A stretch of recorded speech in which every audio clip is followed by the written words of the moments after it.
Welcome back to the Social Seller Podcast with Conor Paulsen, where we interview the world's highest quality communicators, professionals, business owners, creatives, and everything in between. It doesn't matter what industry you're in. If you're a high quality communicator, there's a good chance you're living a lot happier life, but you're also bringing those opportunities into your life almost like a magnet. My guarantee is that on this show, we only interview people that I, one, look up to, and two, that I know are going to continue to kill the game for years to come, and I want to make sure they're on your radar. But what I've learned is by asking the best questions, we get the best responses, and that's what the highest quality communicators, our social sellers, are all about. Let's hop inside to the Social Seller Podcast.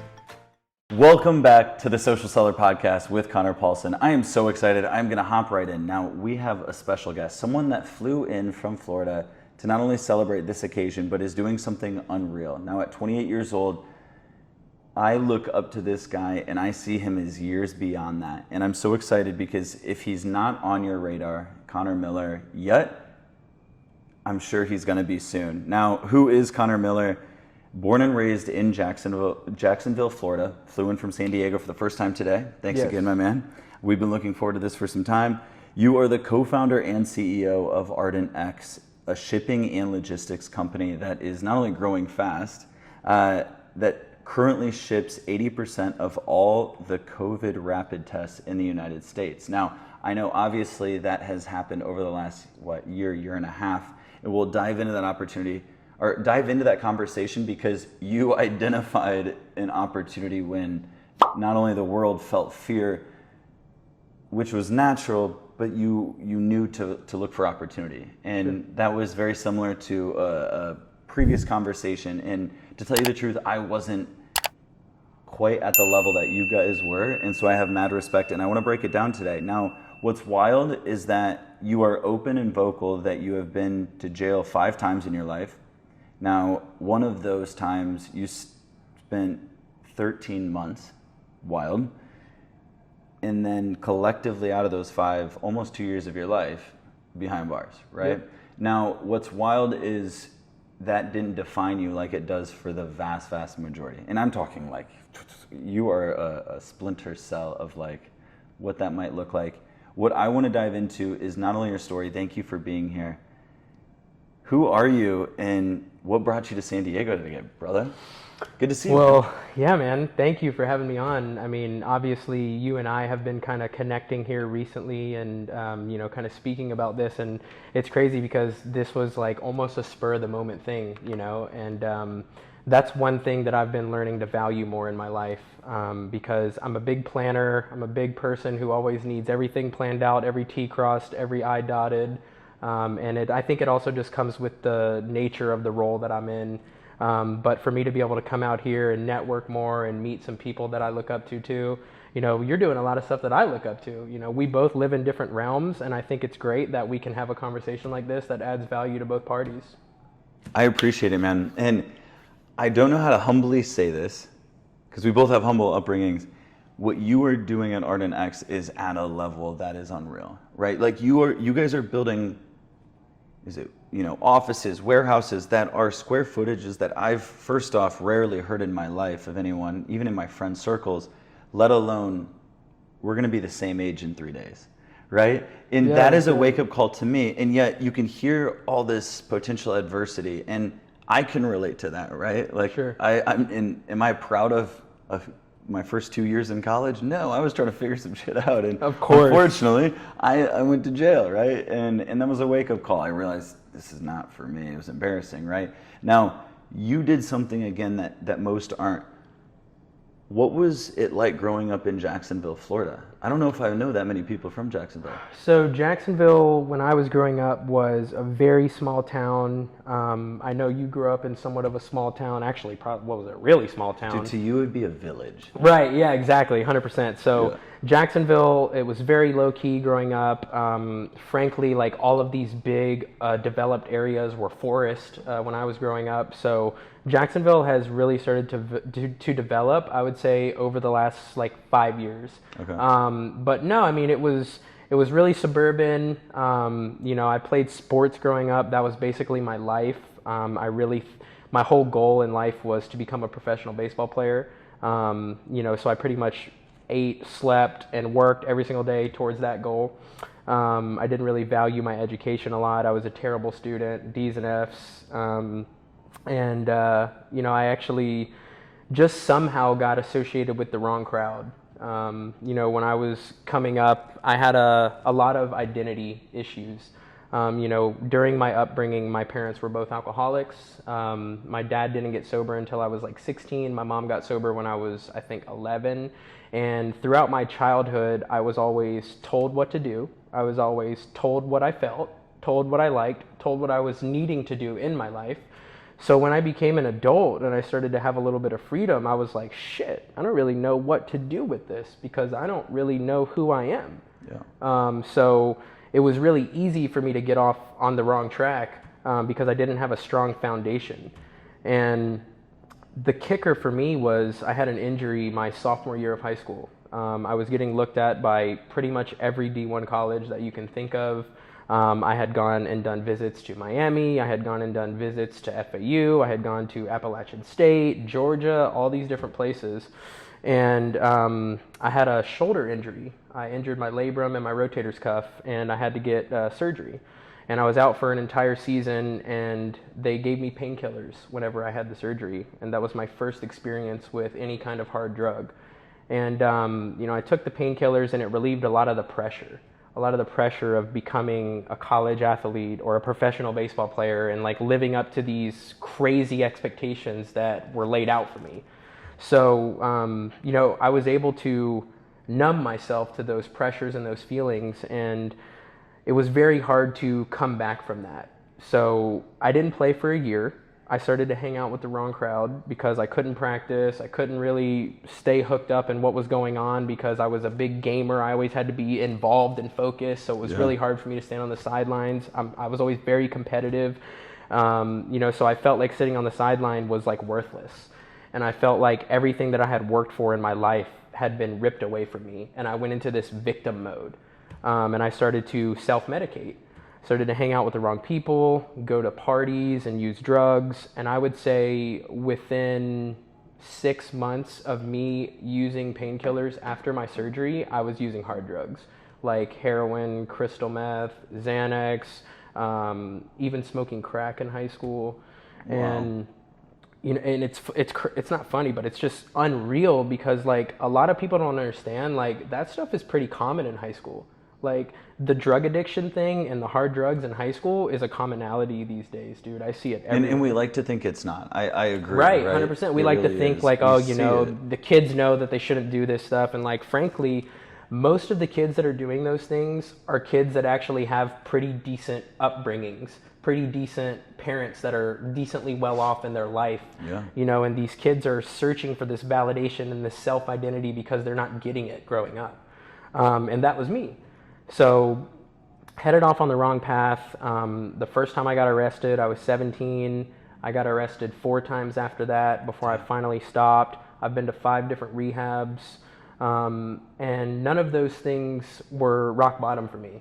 A lot of us in life, we tend to hit multiple rock bottoms. And for me, the last rock bottom that I hit was unlike anyone else because it looked way different and it wasn't as crazy like physically. So when I actually stopped using drugs, I was on the way home from a party. I had just been released from doing 13 months behind bars, and I was back out drinking, doing cocaine. I was 22 years old, driving home from a party, and I get pulled over.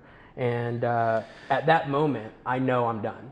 I'm like, man, I'm going to jail. I have to accept this. Like, it all kicked in right there. It was this moment of surrender, where I was like, I am so done living the way that I'm living and getting the outcomes that I'm getting.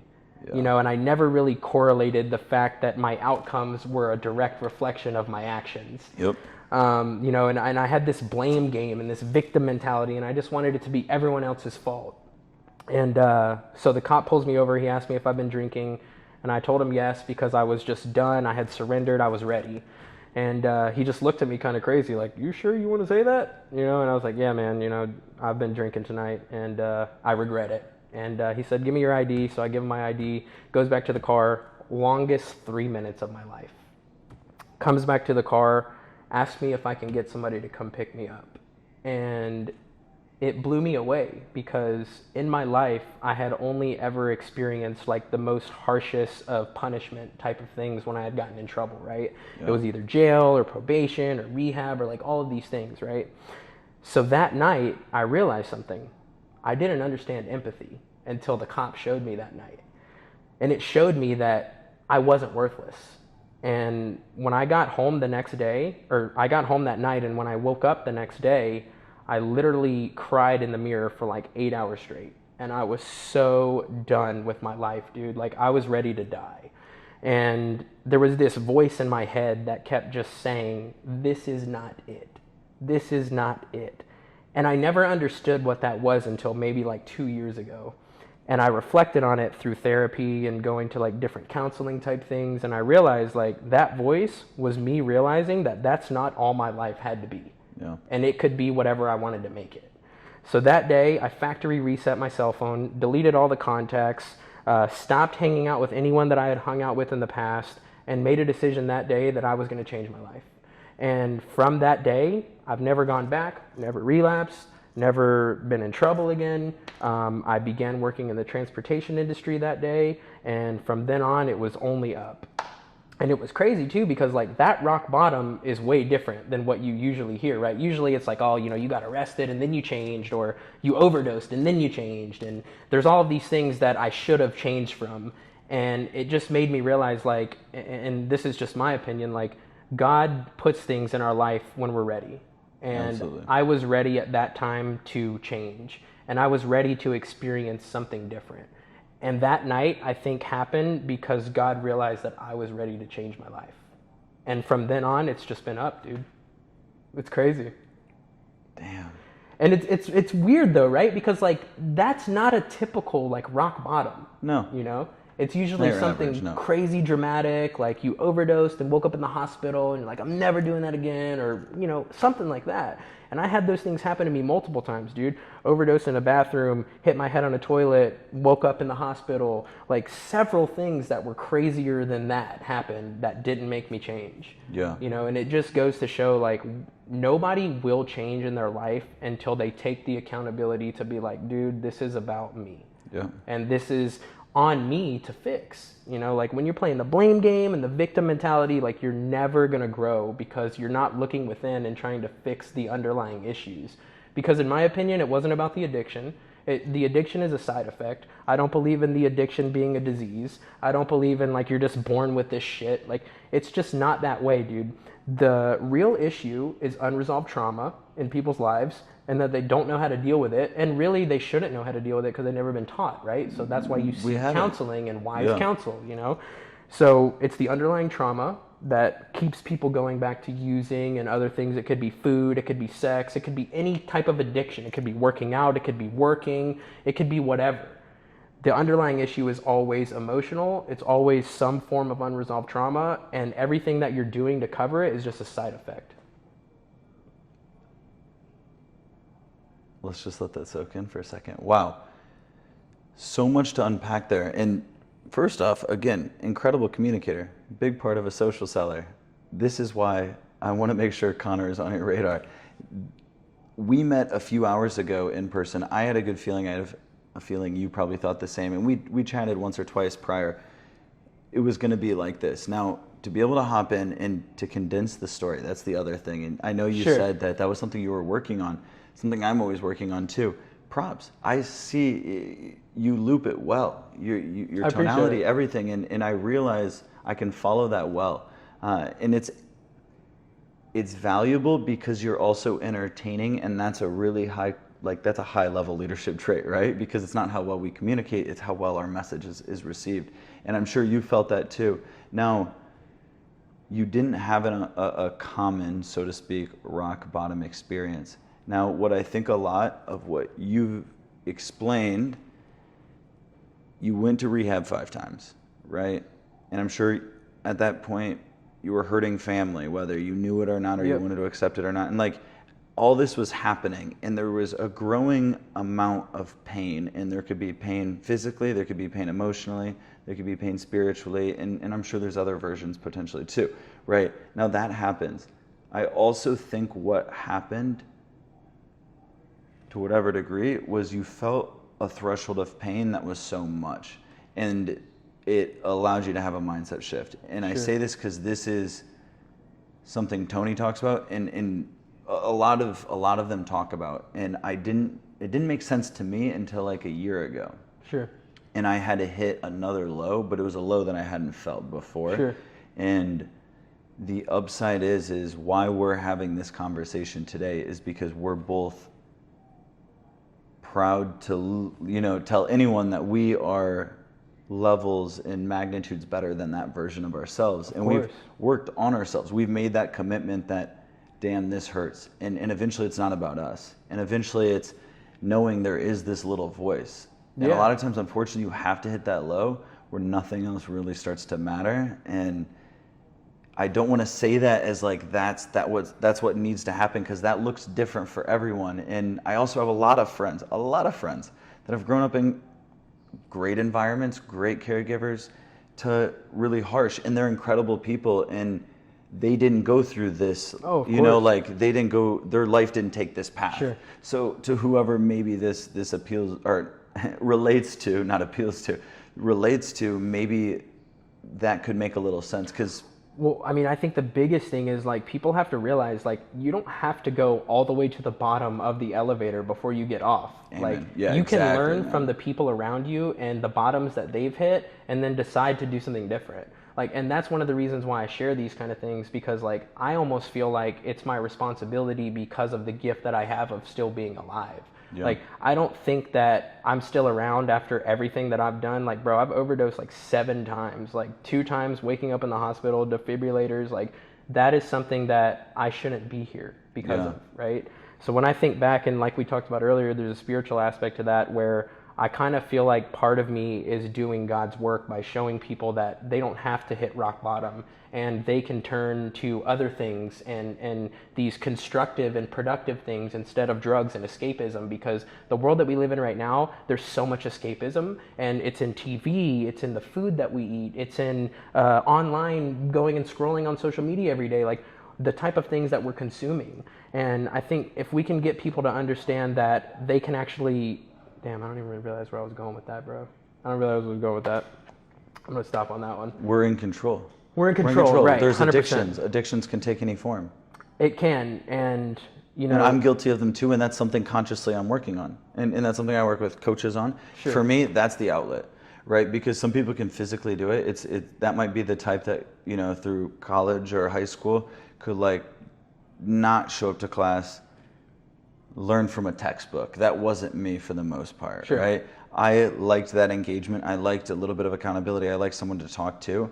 But then it really resonated, I think, at a different level than maybe what most people experience. So I didn't know that in the moment. So K through 12, at times, I remember thinking like, Connor, you're dumb. Like, you might be stupid. Like, why? Why are you? And then 100%. In some classes, you were like accelerated and you were doing cool things. But it was just eye-opening, man. It was realizing, like you had said, that these addictions take so many forms and so many shapes. It can be something like TV. It's something that we aren't moderating, something that we know we can do better on, like in our daily routines, right? Like it could be TV, it could be watching porn, right? It could be alcohol, and it could be any substance that you smoke or snort, right? Like it can be that magnitude that I think gets the attention. But all of these, like you had said, are rooted at core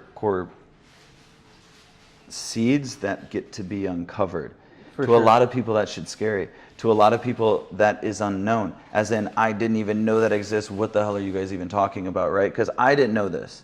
I really didn't. I have a curiosity to learn. And then I started to learn, oh shit, as humans, we naturally take all the bad things that happen in our lives, right? And when they happen and they hurt us enough, our body has learned to mentally kind of put a barrier up and kind of try to forget that, right? Sure. But that seed and that experience still happened, right? What happened was that experience happened, and at that state, whether I was 2 years old in the kitchen of my farmhouse, the home that I grew up on a farm, right?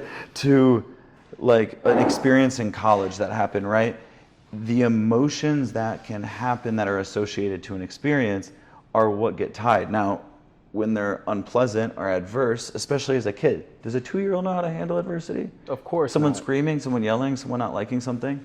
No. And that is the same reason why I believe it's so cool to uncover this. This is still very new to me. Sure. Right? Like family lineage, and I forget right now what the term is even called, the level of like where energy meets this. And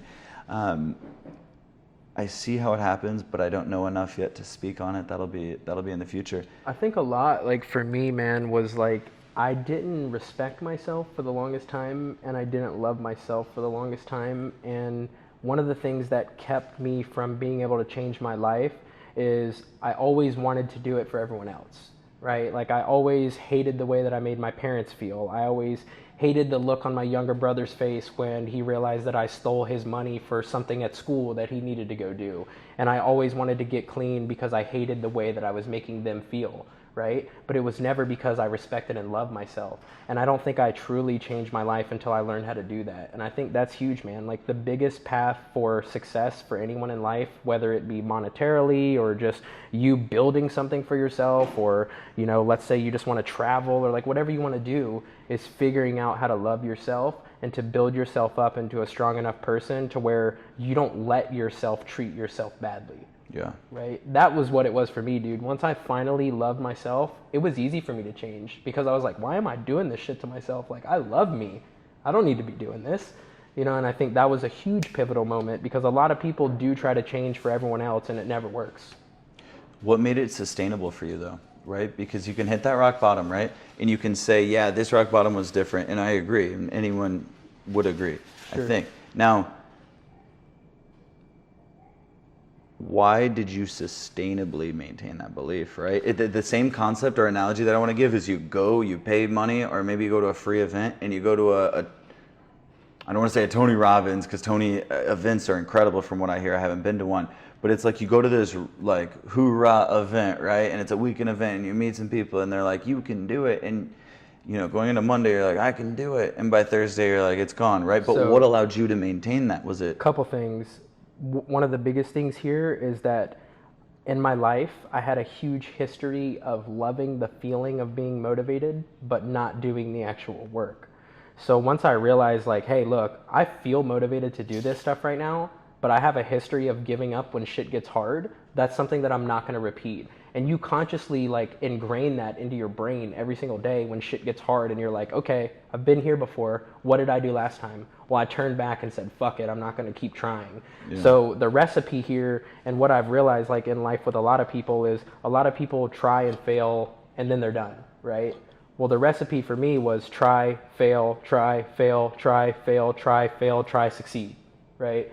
And I think that's one of the things that makes me different, especially as an entrepreneur. And that's why a lot of people quit before they get to the place that they want to go, because they failed so many times. They're just like, wow, this is never going to work, right? Like when you're an entrepreneur, it's relentless pursuit. Like you fail, and I still fail every day. I mean, it could be on the littlest shit. Like I could forget to give my wife a kiss when I walk in the door. That's a failure. Like you just have to be able to take those things as learning experiences and grow from them every single day and audit yourself without judgment. Because the biggest thing that I see is a lot of people are way too judgmental on themselves. And like, I think what I've been able to develop is a good balance between auditing myself and judgment.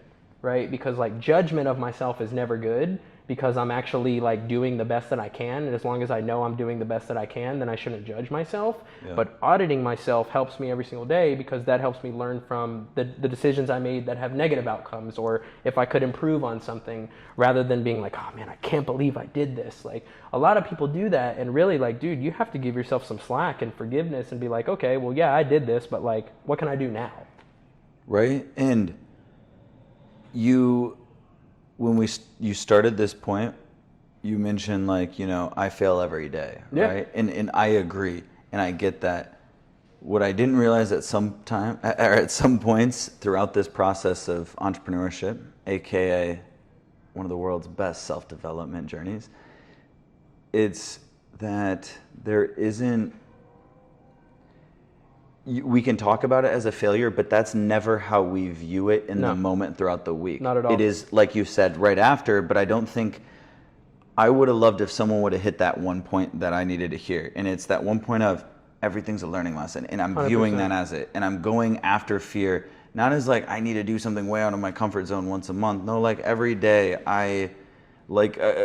there was an interview with William Morton, 24-year-old hedge fund co-founder and just unreal guy. And he explained, and it just like in the interview, I'm just learning from this. I'm like, damn, I see how he sees the world and it makes sense, right? And he's like, there's any little way that I can nudge the uncomfortable, right? So it could be I'm in a meeting and I have to use the restroom, right? And like anyone, and like myself, I immediately thought, it was like, yeah, when I have to go, like I go within 15 minutes. Yeah. I mean, I am close. We're pretty close to you. Sure. You see, right? And he's like, even if it's that, I'll even hold it because it's just like, hey, I know I can hold it. But he played pro basketball overseas, right? So there was just these little things that I was like, damn, you're right. And I went and then all of a sudden had that mindset yesterday and had one of the most productive days I've had in a long time. Now, do I blame it on that solely? Absolutely not. But it was a little bit of a mindset shift, similar to what you're providing. And it's not that it's a failure, but what this starts to do is it starts to allow us to recognize patterns, right? And everything is an opportunity, right? Like failure is an opportunity. Like as long as you are able to view it that way, you're always going to be growing, because at the end of the day, what's the best thing that you have to learn from? The things that you do every day, right? So if you can audit that, like I said, without judgment and realize like, hey, look, I could have improved on X, Y, and Z today. How do I take the steps to do that? Not, oh man, I can't believe I did this shit. Wow. It's all about the mindset. 100%. And part of that mindset thing, and it sounds so little, it sounds so minuscule, but I catch it with all the people I really look up to, and especially when I'm in rooms with people that I'm like, oh damn, like I haven't been around, the B club yet. Like, shit, these guys are talking a different tone, yet they're just like you and me, right? They want to have these conversations. They want to be treated like this. It's that we want growth, and all of it has to, at some point you start to hit a congruency point, right? Like for a long time, I might have excelled in one area, but didn't in another. And then in some way over 3 to 6 months or so, like it wasn't sustainable. And either like I burnt out or we lost 20% of our clients, or like, you know what I mean? Sure. Something had to happen. And that was the wake up call. What you're talking about, it sounds like, Conor, is that it's how do you learn almost in the moment, and it's not something that comes right away. No. Right? And I think that's the point we're trying to explain, is like in that moment, what was it right off the bat? But once you get that little feeling, right? A friend teaches you something. Yep. Or you read a book and you're like, damn, it just shifts your mind a little bit. But then all of a sudden, maybe the next day or a week later, or a month later, a year later, you remember it, but you don't even, it's not that you're remembering it, something happens in your life and you're like, huh. And it hits you. And then for some reason that you're like, yeah, that's from that book or whatever. Yep. And whether you read often or not, I know what happens to me. I know only because I ask enough friends that it happens to other people too. Sure. And it's like that shit happens. What allows you to continue to grow? As you're growing a company, how do you invest in yourself to make sure you're the leader that your team, and fast growing team and offices have? How do you make sure that you're influential, you're someone they can look up to, yet you're so young? Where is your growth, regardless of where the company's at? I mean, I would say like the biggest thing for me, and especially just coming into the business, I started working in the industry when I was 21. I'm 28 now, and when you say industry, shipping and logistics. Shipping and logistics, yep. Yes. So over the course from 2016 to now, we've grown that business from 20 million to 110 million. Now, there was a lot of challenges there because of my age, honestly. Like, there's a lot of people that work for me that are older than me. And what I've realized with that is, like, the best thing you can do as a leader is walk the walk, man. Like, there's a lot of leaders out there who are not involved in their business. They just want to come in on their meetings every single week and get the lowdown and figure out, if there's anything that they can be implementing. And for me, like, I'm in the trenches every day. Like, I love what I do, and I love being around all my people because I understand how valuable they are to me and how valuable I can be to them. And the biggest thing I would say is giving your people the tools that they need to be successful is huge. There's a lot of people that get hired for companies, and frankly, like, a lot of people expect them to perform without giving them the tools to do that, right? So like when I hire people, people go through a crazy training program where they learn everything that they could possibly ever know about the industry from all of the people that are in there. And I think a lot of it has to do with creating leaders within the business, right? So like, I can't be the only leader in a company. It's going to fail. It has to have multiple, right? I can't have eyes everywhere. I can't do everything. So I have to empower a team of leaders to be able to run the things that I can't run, right? And hopefully treat it like they're an owner in the company too. Well, they are.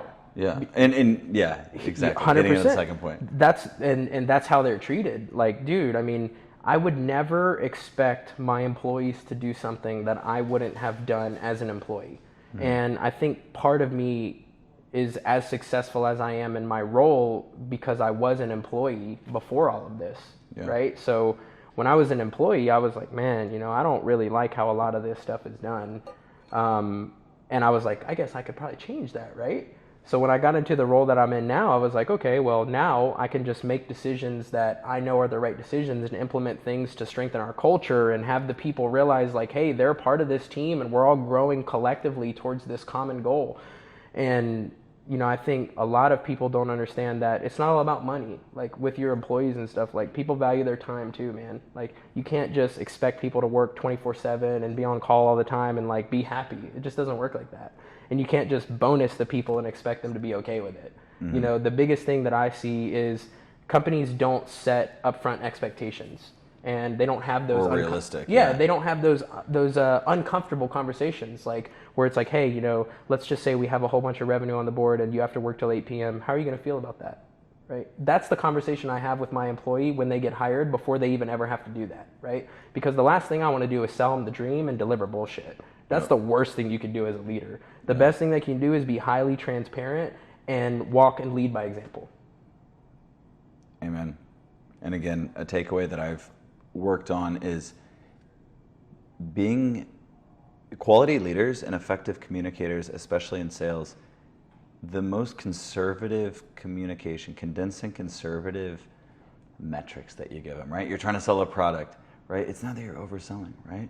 It's how do you almost start that conversation talking about maybe the problems of the customers it's huge. That are coming to you about, right? Yep. Yeah. And I was even testing this today a little bit more purposefully because we had a coaching call this morning, and it is wild how it just naturally directed the conversation as I saw how it wasn't one, but two or maybe even three individuals, the conversation, the tonality, and the control changed. I'm not looking for control in this, right? I'm just trying to help, and that's what we're doing as a quality communicator. We have to meet in the middle, sure, right? I'm not Connor sitting over there at that table, like you saw my setup earlier, like on the Zoom call with a guy somewhere else. What I'm learning is the trick is to be third party, right? You're above looking down at You're both. the gravity. And the goal is how do we get this message across? I have a good feeling that you'd be a really good candidate in communication, something that I was guilty of in the past, and I still catch myself. Instead, solution being, let's talk problem right away. So one of the examples being, and I'm on a call with a prospect, right? He's on this call, he's accepted it and or scheduled it based on he wants more sales, he wants his company to grow, and or he wants to save time or start attracting higher quality leads or maybe more cost effective. Now, what that would look like is just being able to, just went. You know what my best pitch is, bro? Please my do. best pitch is, I don't even know if I can help you. And the reason I say that in is what context? Like in the context of, you could be on a phone call. It could be LinkedIn, a hot lead that comes into us, via LinkedIn or website or something like that. It could be one of my sales guys prospecting different customers. Before we even get on that initial call, there needs to be upfront expectations, and they need to know, like, hey, we don't even know if we can help you yet. Like, the biggest thing that I see is there's too many people overselling, right? 100%. Like, you come in and you're like, we do business with X, Y, Z, and some of these guys are like, We don't give a fuck about those guys. Those aren't our business. No one cares. Yeah. No one cares. We are not the hero. How can you help us if you don't even understand our business, right? That's the way I look at it when we sell. We approach selling based off of a need, based off of problems that a client is having, right? And name those quick. Just like your current shipping providers to expensive. So I'll give you a case study. Case study here. A year and a half ago, one of our new sales guys picked up Swisher Sweets as a customer. So they ship pretty much majority of their stuff out of Jacksonville. It comes in from Dominican Republic, gets shipped on the container from Miami to Jacksonville, goes into the Swisher Sweet warehouse. We pick it up from there, ship it all over the country. Texas, Pennsylvania, Utah, Colorado, everywhere. And before we started working with them, the provider that they had always delivered late. They always gave them loads back at the last minute because they couldn't find coverage. And they realized that even though they were paying less to that provider, they actually saved money in the end by paying us more. And why? Because when the carrier delivers late and they don't get the product on the shelf in time, it can't sell as fast, therefore less money on the bottom line, right? Us picking everything up on time, delivering it on time every single day, saves them a couple $100,000 every single year based off of how much more they can sell. And the thing that I like to pride us on is we're actually more expensive.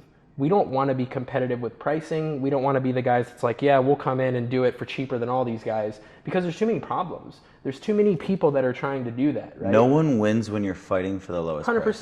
No one. And it's this bottomless pit of bottom feeders. No. And when we come in, we're like, hey, look, this is how we do it. This is how this could potentially impact your business. Is this something you're even interested in talking about? Yeah. Right? And then we figure out how we can really help that client. I mean, dude, I see it all the time. And I used to be guilty of this too. That's how I used to sell. I used to come in and be like, yeah, man, we do business with Clorox and Anheuser-Busch and like all these companies. And then I realized, like, if I'm going to pitch a trade show company about Anheuser-Busch and Clorox, they're going to tell me to go fuck myself because it has nothing to do with their business.